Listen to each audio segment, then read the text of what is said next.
tarde, pessoal. Nós da atenção primária da 12ª Regional de Saúde, eu, Débora, enfermeira Beth, a enfermeira Rosi e a odontóloga Karina, nós fizemos esse vídeo para trazer novas informações sobre o Covid. Em tempos de pandemia, as coisas estão acontecendo de forma dinâmica e o trabalho da atenção primária é essencial para o controle do Covid. Nós temos percebido que os pacientes Covid têm vindo para internação em estado grave, necessitando de UTI. De acordo com a taxa de ocupação hospitalar de ontem, atualizada às 10h05 da manhã, no Hospital UPECAM, 50% dos leitos estão ocupados de UTI, em detrimento a 33% dos leitos de enfermaria. Já no Hospital CEMIL, 90% dos leitos de UTI estão ocupados, em detrimento a 60% dos leitos de enfermaria. Por isso, a importância da atenção primária no monitoramento dos casos suspeitos e confirmados de Covid em isolamento domiciliar, para identificar os casos antes do agravamento. A Sociedade Brasileira de Infectologia verificou que os pacientes acima de 60 anos e pacientes com comorbidades têm mais chances de desenvolver a hipóxia silenciosa, ou seja, a hipóxia sem falta de ar. Por isso, é necessário o monitoramento desses pacientes através da oximetria em domicílio. Agora nós vamos passar um vídeo do presidente da Sociedade Brasileira de Infectologia para detalhar mais a respeito. Vocês já vão estar vendo aí na tela esse vídeo. É um vídeo rápido, bem prático e explicativo.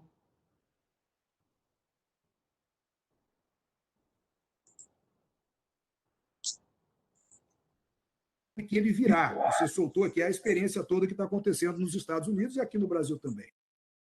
Eu acho que isso é mais só para ilustração mesmo. Posso passar agora para o próximo. Eu acho que agora é você, sim, Clóvis. Ótimo, Pércio. Muito boa apresentação. O Pércio mostrou o primeiro diagnóstico importante é a gente observar que, infelizmente, os pacientes estão chegando nas unidades de pronto atendimento com hipóxia avançada. O que é a hipóxia? É a falta de oxigênio. E o que nós aprendemos ao longo desses 6 meses com a Covid aqui no Brasil e no mundo? Que muitos pacientes têm hipóxia sem ter falta de ar. Por isso que nós chamamos de hipóxia silenciosa. E é a hipóxia que mata o paciente. É a hipóxia que leva à disfunção dos órgãos, incluindo insuficiência respiratória, insuficiência renal, a parte cardíaca e assim por diante. Então, do ponto de vista prático, nós podemos dizer que a Covid é uma doença que afeta mais os novos, mas mata mais os idosos, principalmente os idosos que têm comorbidade. Então, no geral, nós podemos dizer que a letalidade significa a porcentagem de pacientes que morrem de determinada doença. A letalidade média da Covid é em torno de 3%. Ou seja, cada 100 pessoas que têm a doença Covid, que têm sintomas, 3 vão morrer. Só que se você pegar essa letalidade em criança, é praticamente zero. Se você pegar em idoso de 80 anos, que tem 2 ou 3 comorbidades, como diabetes, insuficiência cardíaca, doença pulmonar obstrutiva crônica, vai para 20%. Então, essa média de 3% é só para dar uma ideia geral. Por isso que esse nosso projeto, chamado Alertar, que tem por objetivo, como o nome diz, chamar atenção, alertar, e o final AR, tem a ver com chamar atenção do oxigênio, justamente nós queremos focar em pacientes que têm mais de 60 anos, porque é com eles que geralmente tem as comorbidades que levam a associação idade com comorbidades ter o risco maior de morrer. Então, a primeira mensagem clara que eu queria dizer e deixar para todos os que participam dessa live é que a Covid causa hipóxia silenciosa. O que é hipóxia silenciosa? É a falta de oxigênio. Normalmente, praticamente todas as doenças na medicina que causam hipóxia, exemplo, pneumonia bacteriana, asma brônquica, tromboembolismo pulmonar, infarto agudo do miocárdio com edema pulmonar, todas as outras doenças na medicina que causam hipóxia, o paciente tem falta de ar. E na Covid, muitas vezes, não é assim. Muitas vezes, os pacientes com Covid não têm falta de ar. Então, quando eles apresentam falta de ar, aí, como o Pércio colocou, eles já vão direto para a UTI. Então, o primeiro diagnóstico é muitos pacientes, vários pacientes em vários municípios do Brasil estão chegando tarde. Eles chegam nas unidades de pronto atendimento, nas UPAs, já com hipóxia grave, hipóxia crítica, que tem que ir para a UTI. Então, podemos passar o próximo slide para eu falar um pouquinho mais sobre esse detalhe.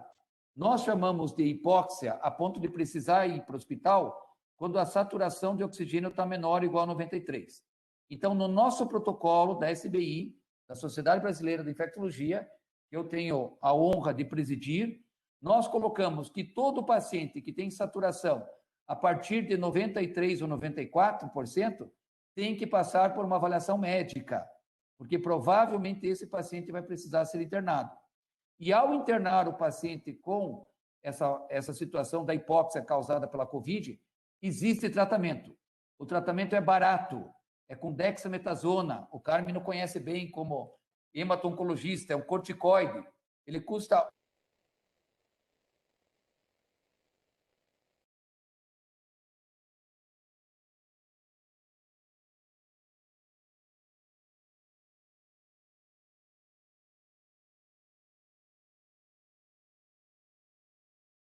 até orientando, segundo a sociedade de vocês, a brasileira de hematologia, nós conseguimos salvar a vida desse paciente.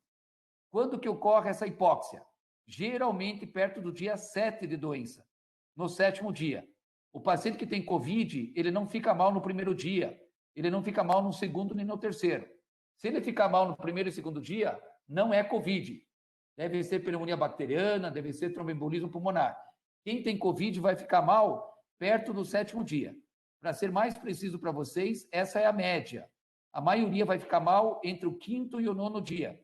Então, uma vez começados os sintomas de Covid, nós, como objetivo desse projeto social, a prefeitura teria pelo menos 4 ou 5 dias para identificar esse paciente e monitorar com a oximetria digital.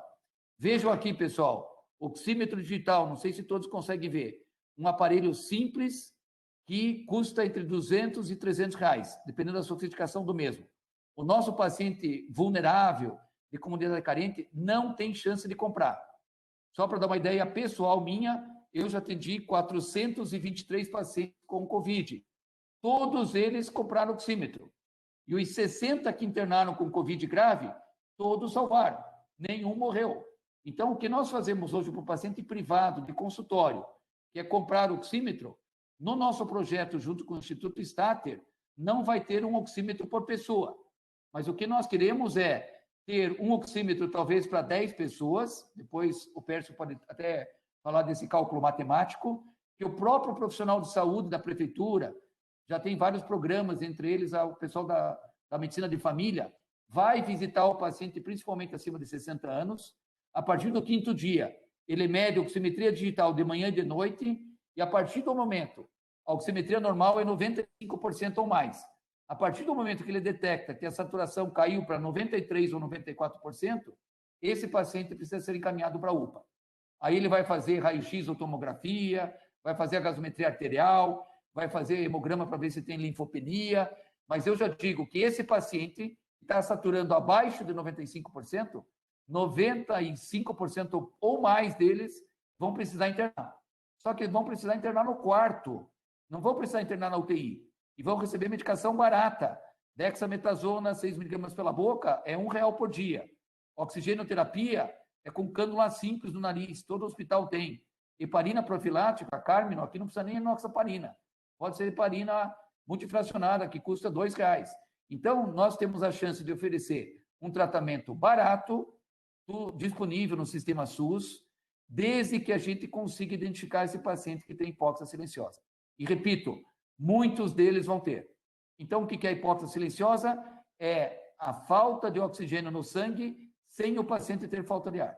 Como é que nós conseguimos diagnosticar isso? Com esse aparelhinho simples, que é o oxímetro digital, que o Instituto Stater já tem vários patrocinadores aí para conseguir mais de 100 mil aparelhos e distribuir e fazer uma campanha junto com as prefeituras sempre que possível, porque a prefeitura já tem toda essa estrutura de ter um médico de família, a equipe de saúde, a técnica de enfermagem. Uma técnica, numa manhã, consegue acompanhar 10 pacientes com Covid, porque esse oxímetro digital leva 10 segundos para pôr no dedo. É um exame rápido, simples e objetivo. Com isso, com certeza, nós vamos diminuir a necessidade de leitos de UTI. O que é o gargalo de qualquer cidade? O que o Carmino está se batendo lá em Campinas e nós aqui em Curitiba? É a falta de vagas na UTI. Não tem profissional, não tem respirador, não tem bloqueador neuromuscular para manter o doente entubado, não tem sedativo para entubar o doente. A partir do momento que nós fazemos o diagnóstico nessa fase inicial da hipoxemia, da hipóxia, esses pacientes, a maioria deles, não vão precisar de UTI. Seguinte, por gentileza. Então, conclusão. Essa campanha Alertar, como eu disse há pouco, o primeiro objetivo a gente está cumprindo já, é de chamar a atenção. Inclusive, nós vamos lançar um informe da SBI amanhã ou depois. Temos a reunião aqui com a Secretaria de Curitiba amanhã às 8h30 da manhã. Várias secretarias que têm interesse. Nós queremos dar esse suporte técnico da SBI na parte médica e o Instituto Start dá toda essa logística. E o nosso foco é principalmente as comunidades carentes, as comunidades vulneráveis. E por que o idoso? Porque a grande maioria dos pacientes que vai ter hipóxia é o idoso.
Aqui eu acho que é só para confirmar, né? De novo para você.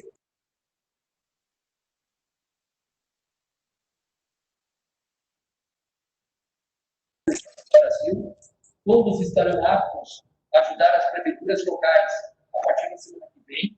Nós estamos fazendo até um treinamento com os colegas. É claro.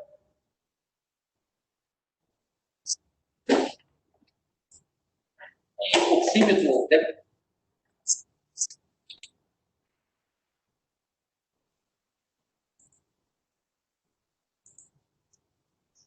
Olá, boa tarde a todos. Ainda no contexto que nós acabamos de ouvir no vídeo, o nosso objetivo é chamar a atenção de vocês para a disparidade de ocupação dos leitos de UTI em relação aos leitos de enfermaria. Isso demonstra que os pacientes com Covid têm chegado graves nos serviços de saúde. E é de responsabilidade da atenção primária evitar que isso aconteça. De que forma isso pode ser feito? Através da identificação precoce desses pacientes, em especial os idosos e aqueles com comorbidades, e realizando um monitoramento domiciliar com a oxometria 2 vezes ao dia. Caso seja verificada uma saturação abaixo de 95%, entre 93% e 94%, esses pacientes devem ser encaminhados ao médico da equipe do município para que ele avalie a necessidade de internamento. Dessa forma, através do acompanhamento da saturação, a equipe de profissionais da saúde poderão reconhecer os pacientes com maiores chances de agravamento e iniciar um protocolo de atendimento e de tratamento desses pacientes precoce, evitando uma possível internação no UTI. Para concluir a minha fala, eu reforço que nós, da Seção de Atenção Primária e Saúde da 12ª Regional, destacamos a importância e a necessidade desse trabalho ser realizado. E recomendamos que vocês definam, de acordo com a realidade de seu município, quais os profissionais irão realizar este monitoramento domiciliar, podendo ser o agente comunitário, o técnico, ou algum outro profissional da saúde, desde que este seja capacitado e treinado a usar o oxímetro. Lembro também que, para isso, vocês vão contar com o reforço dos oxímetros que foram doados pelo Itaú. Inclusive, esses oxímetros já estão aqui na regional disponíveis para a retirada de vocês. Eu deixo agora vocês com o vídeo da Priscila Rabelo, que é facilitadora do CONAS. Nesse vídeo, ela vai explicar como utilizar corretamente os oxímetros. Só um minutinho que a gente vai compartilhar com vocês na tela o vídeo. Em seguida, a Beth vai estar trocando uma palavrinha com vocês, tá bom?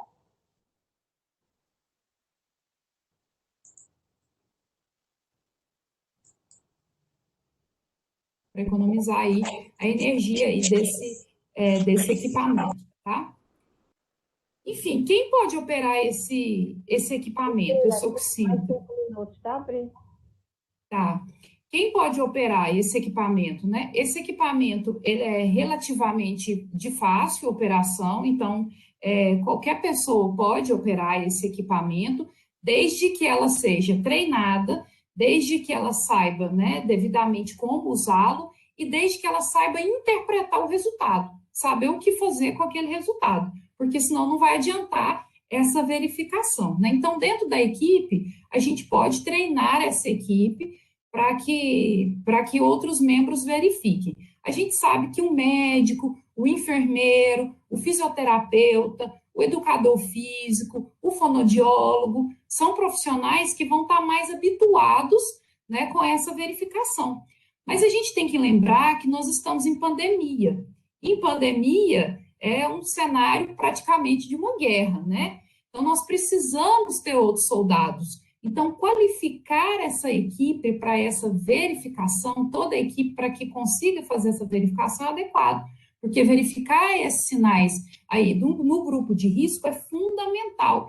E a maioria aí da própria população já adquiriu esses oxímetros. Inicialmente, a Sociedade Brasileira de Pneumologia ela tinha orientado a a aquisição desses equipamentos por parte dos usuários sem comorbidades, sem a prescrição, né, do oxímetro, mas agora a gente tem uma campanha, uma mobilização para que a gente tenha esse equipamento que pode ser aí o diferencial nessa identificação desses sinais de alerta, né? Então, como é feita essa verificação? Eu já falei um pouco, vou avançar por conta do tempo, né? E em relação aos cuidados com o equipamento, como a gente está em um período aí com uma doença infecto-contagiosa, a gente sabe que a gente precisa manter as medidas de higiene, os cuidados com queda, a pilha, como eu falei, eu já adiantei um pouco também, né?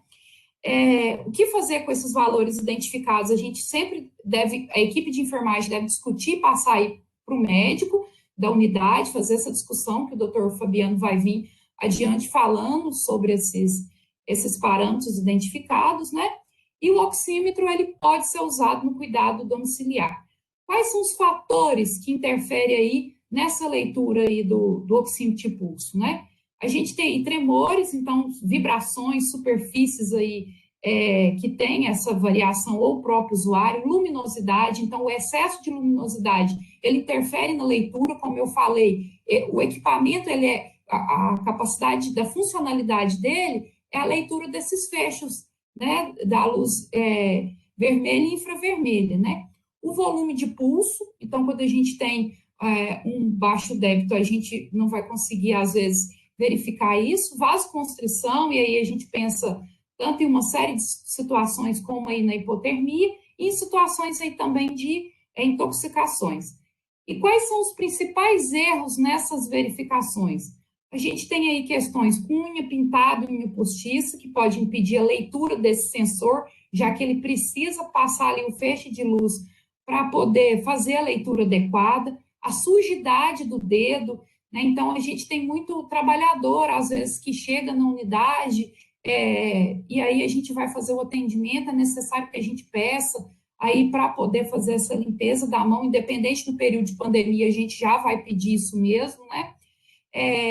Não esperar o sinal do oxímetro aí estabilizar, então ligar e logo em seguida já colocar o dedo ali onde a gente vai verificar e já retirar, sem esperar essa estabilização. Lembrando que a primeira vez que eu ligo o aparelho, ele vai levar aí de 10 a 14 segundos para iniciar esse primeiro contato. variações subsequentes, as verificações subsequentes, eu vou levar um tempo menor, né, em torno aí de 6 a 8 segundos. O tabagismo, ele pode alterar o valor aí, né, desse nível para maior. Então, isso porque o tabagismo, ele aumenta aí os níveis do monóxido de carbono no sangue, e o oxímetro não mostra essa diferença entre o monóxido de carbono e o oxigênio, então é necessário discutir com o médico quando a gente for verificar essa saturação aí do fumante, lembrando que o tabagista é do grupo de risco, né? Desconhecer para que serve o aparelho, então, por exemplo, tem usuários achando que o oxímetro agora é para diagnóstico de Covid. Então, isso aí é um equívoco, então, saber para que serve o equipamento, né? Uso prolongado desses equipamentos, esse aqui, como eu mostrei, ele pode ocasionar lesão, então tem usuário que coloca ali no dedo e deixa o dia todo, cuidadores ali com idosos, que pode ocasionar lesão, porque ele não é adequado para esse fim. Tem outros dispositivos hospitalares que são, mas esse não. Não saber o que a gente faz diante desses parâmetros identificados. O que eu faço quando eu tiver uma saturação alterada, quando eu tiver um batimento alterado, o que eu tenho que fazer com isso? Isso aí é um problema, né? E o uso de aplicativos de celulares, né, sem sensores e sem registros em órgãos certificados, que aí está na moda, né? Então, isso é um problema que a gente tem, porque eles não são confiáveis para esse tipo de medida. Aí, só uma imagem para ilustrar, né? Uma verificação aí sem esmaltes, e o de cá, uma verificação sem esmalte, sem unha postiça, de cá uma unha postiça com a verificação mostrando que o sensor ele não consegue captar, tá? Então, concluindo aí a minha fala, eu queria trazer aí por que eu iniciei falando sobre isso, porque geralmente essa verificação desses sinais, eles ficam aí com a enfermagem. A enfermagem, de fato, esse é o ano da enfermagem, né, como foi eleito.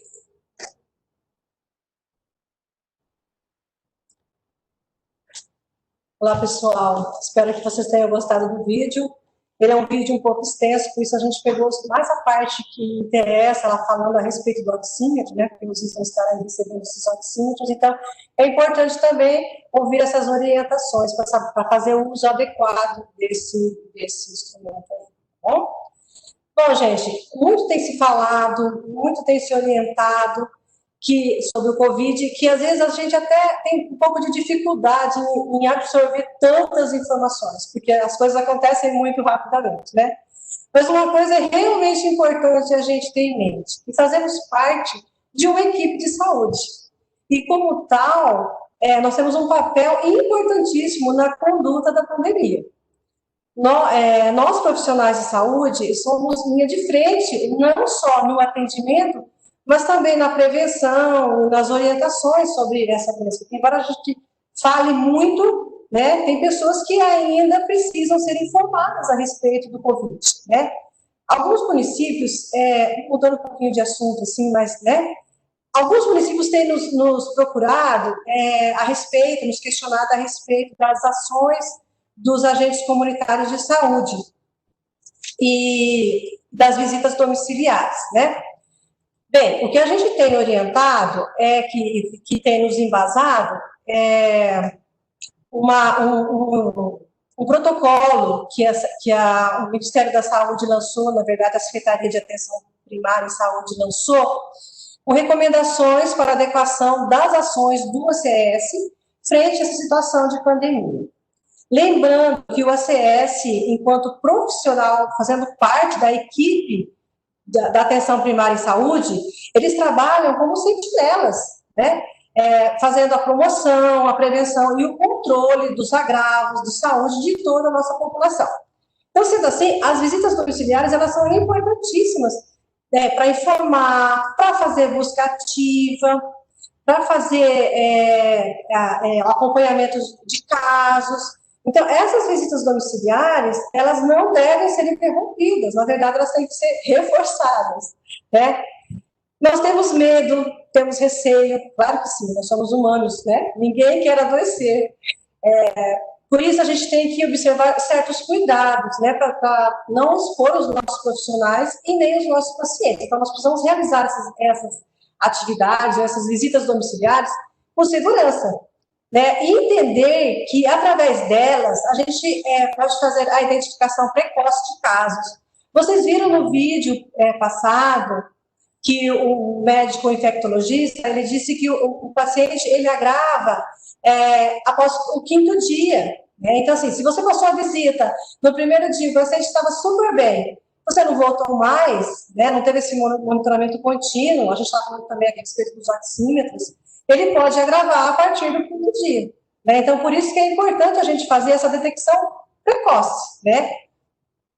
Fazer o encaminhamento de casos leves, por exemplo, você detectou uma síndrome gripal lá no início, a gente já pode estar aí observando, monitorando para fazer esses encaminhamentos, né? Um suporte para as pessoas que vivem nesse momento. A gente que está na linha de frente tem medo, imagine quem já está contaminado, quem já está vivendo essa realidade. Então, assim, o suporte emocional, até uma palavra de apoio mesmo, ela é muito importante. E esse também é o nosso papel, porque isso também é promover saúde, né? Então, como realizar essas visitas? Essas visitas, elas são feitas, a princípio, por este protocolo, no peridomicílio, né? Então, o agente comunitário vai fazer as visitas, pode ser na frente, na lateral, né? Sem se aproximar muito, mas a gente inicia essa visita assim, né? Tomando todos os cuidados. E a gente vai priorizar essas visitas aos nossos pacientes que têm maior risco. Então, são os maiores de 60 anos, os que têm muitas comorbidades, hipertensão, diabetes, os negócios que a gente já conhece. Os cardíacos, tá? Renais crônicos, né? Se houver necessidade de se aproximar da pessoa, nós vamos usar máscara cirúrgica. Para fazer essa visita só do portão peridomicílio, não é necessário usar uma máscara cirúrgica, a gente pode usar uma máscara comum, tá? Mas se a gente for se aproximar, no caso da questão do oxímetro, da verificação, a gente precisa usar todos os EPIs necessários, que é máscara cirúrgica, um jaleco, tá? Não esquecer do álcool gel antes e depois de cada visita, tá? Então, como no vídeo a gente viu, qualquer membro da equipe de saúde pode fazer a medição da oximetria, desde que tenha recebido um treinamento adequado, lógico, né? E os ACS, como integrantes dessa equipe, também poderão fazer esse treinamento para auxiliar nesse controle, tá? Qualquer membro da equipe. Então, assim, como a Karina já colocou também, né, o coordenador da atenção primária vai se organizar, vai ver a realidade de cada domicílio, mas nessa época a gente sabe que tem muitas pessoas afastadas, né, muitos profissionais de saúde afastados. Então, a gente precisa contar com toda a ajuda possível. Então, unir forças é decisivo no cuidado. E eu acho que isso é que importa neste momento, tá bom? A Rosi tem mais algumas coisas para passar para vocês, né? Então, assim, eu vou deixar vocês com ela até a gente termina esse vídeo assim, já agradecendo a atenção e a presença de todos vocês e a participação de todos vocês. Obrigada, pessoal.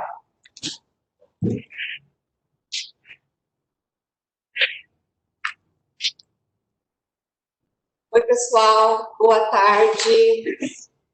Então, como a gente sabe, né, o ACS ele tem um importante papel dentro da APS, e nesse momento de pandemia, a atuação, né, desses agentes é de fundamental importância para auxiliar na contenção da transmissão desse vírus, né? Então, de que forma, né? Quais são essas competências? Orientando a população sobre as doenças, medidas de prevenção, sinais e sintomas, né?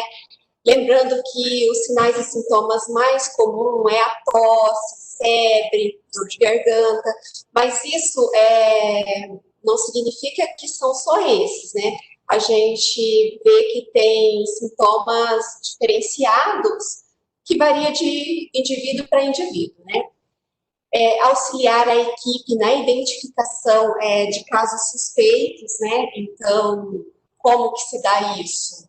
Através da visita domiciliar, que a Beth acabou de dizer, né? fazer essas buscas. E nessas visitas, durante essas visitas, as pessoas com mais de 60 anos, se tiver com síndromes respiratórias, importantíssimo já orientar para que procure a unidade de saúde, lembrando que cada município tem o seu fluxo, né? Então, tem locais que tem local próprio, então isso vai de cada município, né? Auxiliar, o que a gente tem batido na tecla, né? Tem que auxiliar a equipe nesse monitoramento, né? De casos suspeitos e confirmados.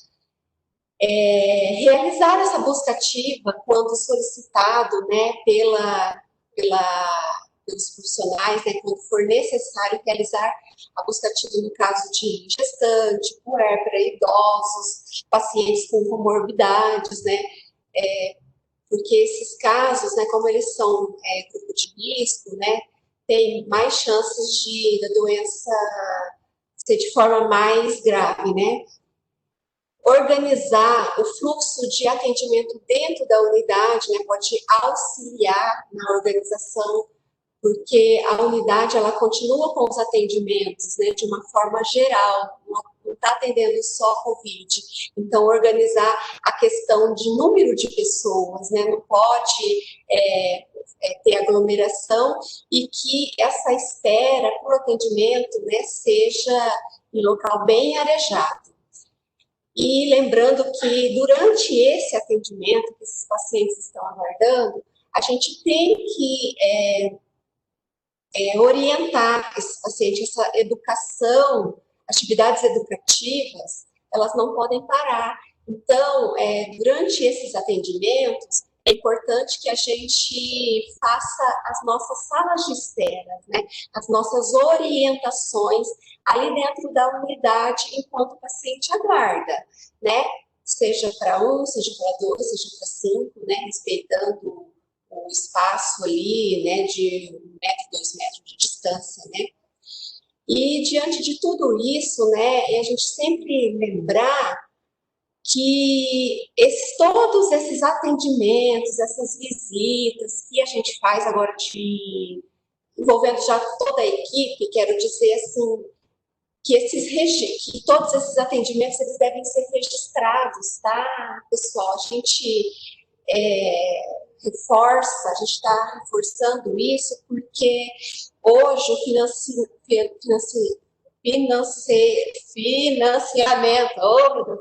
financiamento da atenção primária, ela mudou agora em 2020.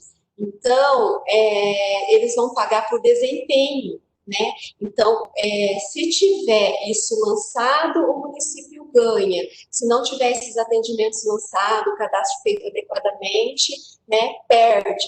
Então, é importante a gente frisar isso, né? Para vocês, então, todo o atendimento que é feito, cadastro, deve fazer de forma adequada. Hoje, pessoal, o que a gente tem para passar para vocês é isso, né? A gente fez essas sugestões aí para vocês, porque a gente acredita que a atenção primária, né, ela tem um papel importante, né, nesse combate a essa pandemia, e a gente conta com a colaboração de vocês, tá? Qualquer dúvida que vocês tiverem, vocês têm o nosso e-mail lá da SCAP 12RS, tá? Então, mandem um e-mail, né? Nos questione, nos pergunte, a gente vai conversando, a gente está aqui para apoiar vocês, tá? E agradeço a todos, né, pela presença, pelo tempo que vocês disponibilizaram para estar assistindo. E encerramos por aqui. Muito obrigada.